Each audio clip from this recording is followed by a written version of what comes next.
तो स्वागत है दोस्तों आपका एक नई वीडियो में। फाइनली दोस्तों आज हम बात करने वाले हैं जेएनयू हॉस्टल के बारे में। ठीक है, एक जो सभी का क्वेश्चन आ रहा था कि कितना खर्चा लग जाता है। ठीक है, अभी मैं अपने हॉस्टल में बैठा हुआ हूँ, यहाँ देख सकते हैं धूप नहीं है तो सोच रहा हूँ ये आपको बता देता हूँ इन्फॉर्मेशन। ठीक है, अधिकतर क्वेश्चन आता है कितना खर्चा लग जाता है। ठीक है, महीना वाइज कितना पड़ जाएगा। ठीक है, तो देखो आप किसी भी सेंटर से हो, जेएनयू में कहीं पर भी एडमिशन लिए हो, सबसे कम पूरे ओवरऑल दिल्ली में या मुझे लगता है ओवरऑल इंडिया में आपका जो हॉस्टल का कम खर्च लगता है वो है जेएनयू में। ठीक है, आपको 1400 का रजिस्ट्रेशन करवाना पड़ता है पर सेमेस्टर। ठीक है, 1400 का रजिस्ट्रेशन आपका हॉस्टल हो जाता है पर मंथ 200 रुपये के हिसाब से हो गया। ठीक है, 6 दूनी 12। ठीक है, 1400 के हिसाब से आपको चाहे एमए में हो चाहे पीएचडी में अगर आपका सिंगल सीटर होगा, ध्यान देना। ठीक है, अगर एमए में है तो आपको 1400 समथिंग रुपये देना पड़ता है, कुछ उससे ज़्यादा नहीं लगता 6 महीने का। ठीक है, 200 रुपये पर मंथ के हिसाब से लग जाता है, लेकिन एक बार में ही सेमेस्टर में वो करवाता है।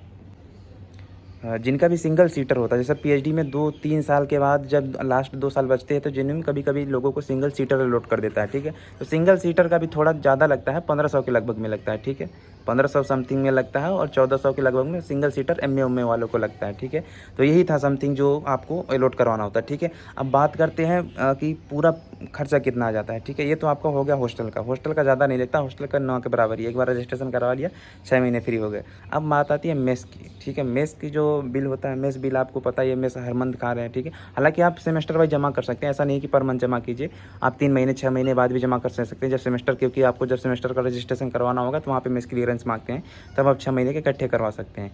तो वो हर हॉस्टल का अलग अलग है, जिस हॉस्टल में जिस हिसाब से खाना मिल रहा है उस हिसाब से आपको बिल भी बनता है। ठीक है, तो जैसे ओवरऑल अगर आप बॉयज़ हैं तो आपका 3000 से 3500 के बीच में निपट जाएगा। ठीक है, मेस बिल जो है 3000-3500 से बीच में निपट जाएगा, कम भी आ सकता है। कोएड है, जो कोएड हॉस्टल है उसमें कम भी आता है। ठीक है, कोएड हॉस्टल में क्योंकि लड़कियां कम खाती हैं थोड़ा, ओवरऑल सबको पता है। ठीक है, लड़कों में तो डाइट ज़्यादा होती, इसलिए 3000 से 3500 के बीच में आ जाता है लड़कों का। ठीक है, जो कोएड हॉस्टल है या जो गर्ल है, यहाँ 3 तरीके का हॉस्टल है, एक तो बॉयज़ है, गर्ल है, दूसरा तीसरा कोएड है। ठीक है, तो जो गर्ल हॉस्टल प्रॉपर गर्ल है तो वहाँ पर कम आता हो, तो वहाँ 2700 2600 2500 ऐसे भी आ जाता है। ठीक है, कभी कभी कम भी आ जाता है, क्योंकि गर्ल हॉस्टल में उतना ज़्यादा डाइट नहीं होती लड़कियों की, इसलिए हॉस्टल में जो मेस बिल ओवरऑल करके काउंट होता है सभी के लिए तो कम आ जाता है। ठीक है, इसी तरह कोएड का भी हो, कोएड में भी कभी कभी 2700-2800 तक भी आ जाता है। ठीक है, इसी तरह अगर हम बॉयज़ की बात करें तो 3000 से 3500 के बीच में आ जाता है, इससे कभी कभार ज़्यादा भी चला जाता है, रेयर केस में ज़्यादा जाता है, वरना इसी के बीच में आपका मेस बिल रहने वाला है। ठीक है,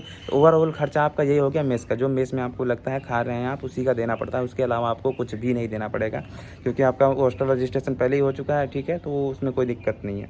ठीक है, जब आप हॉस्टल अलॉट करवाते हैं तो आपको 6000 सिक्योरिटी देनी पड़ती है, जिसमें आपको 4000 या 4500 बाद में वापस हो जाती है। ठीक है, तो इस चीज़ का भी विशेष ध्यान रखना, जो लोग भी देख रहे हैं या जो लोग अलॉट करवाने जाएंगे, आपको 6000 तुरंत देने पड़ेंगे सिक्योरिटी के लिए। ठीक है, 2000 आपको काट लिए जाएंगे जब आप छोड़ेंगे, और 4000 या 4500 रुपये आपको दे दिए जाएंगे। ठीक है, तो आशा करता हूँ कि वीडियो आपको पसंद आई होगी। चैनल पर हमारे नए हैं तो सब्सक्राइब जरूर कर लीजिएगा। मिलते हैं फिर किसी नेक्स्ट वीडियो में, तब तक के लिए आप सभी का बहुत बहुत धन्यवाद। Thank you so much for love you.